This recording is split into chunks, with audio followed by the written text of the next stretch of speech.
let's meet in the conference room. Words that can strike dread in the hearts of workers everywhere.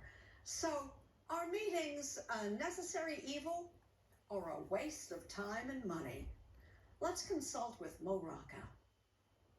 The building of the pyramids, do you think there were a lot of meetings? Can you imagine? Ping! Stop building. Come to an HR meeting. Like millions of workers, Kaz Najatian felt entombed in what seemed like one endless meeting.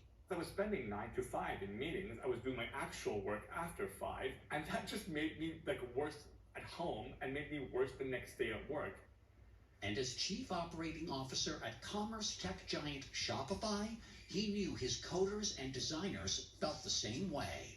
So people who build things, people who create things require focus. So if you're thinking about a problem and you're constantly interrupted, nothing good comes out of it.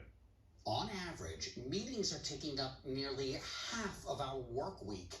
Since the pandemic began, the number of meetings has jumped 153%, according to Microsoft. Who is to blame for the preponderance of bad meetings? Companies started valuing managers over crafters. We started building companies to optimize for people whose job it was to manage other people rather than do anything. Those who can't make something schedule meetings. Yeah, we need to actually have you prove that you can build something before we give you Google Calendar. And then I think the world will be better.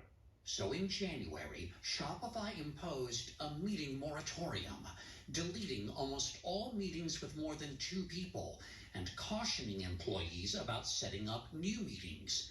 The company expects to liberate 300,000 hours this year alone. I expect that we will get at least 25% more work done because of the number of meetings that aren't happening. While we definitely could do with a little fewer meetings in our schedules, for sure, the bigger problem is ineffective meetings. But Stephen Rogelberg says the issue is less about the quantity of meetings and more about their quality. But if we do our meetings better, there's lots of positive outcomes that come from it. As a meeting scientist at University of North Carolina at Charlotte, Rogelberg's been studying the causes of bad meetings and their effects. There was a meeting where I work. I wasn't there for it, but this meeting was so bad that it's already become legendary. I heard from people afterwards about this terrible meeting. They seemed rattled, maybe even traumatized. Sounds horrible.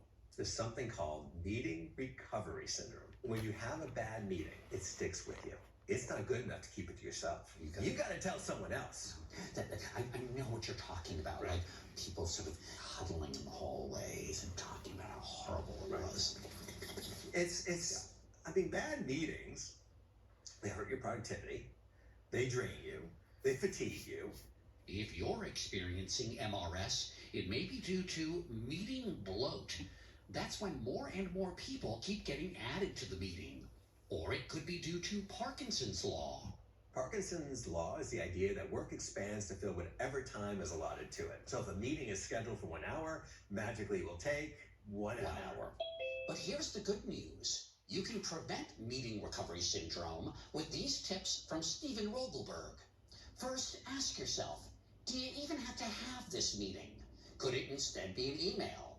As for your agenda, formulate it as questions to be answered rather than bullet points to be delivered. If you're the meeting host, don't do all the talking. In fact, software company Atlassian has a rubber chicken named Helmet. If someone squeaks it, you've been talking too long. Now let's circle back to Shopify for its innovation in meeting mitigation. This is a regular calendar invite that I just sent out. The meeting cost calculator assigns a price to a meeting based on who's invited and for how long. Cost is $841. How did you get to that? So it's an estimated cost. What would an average engineer cost? What would an average hour of a designer's time cost? And add that up and put it down there. Meetings are not just neutral time. They cost money. Yeah, so people ask questions. What is this meeting for? Why are there this many people in it? And those questions will put an immense amount of pressure on organizers to organize fewer meetings and leave the rest of us alone. Okay, that's our hard out. Now I'm going to give you back the rest of your Sunday.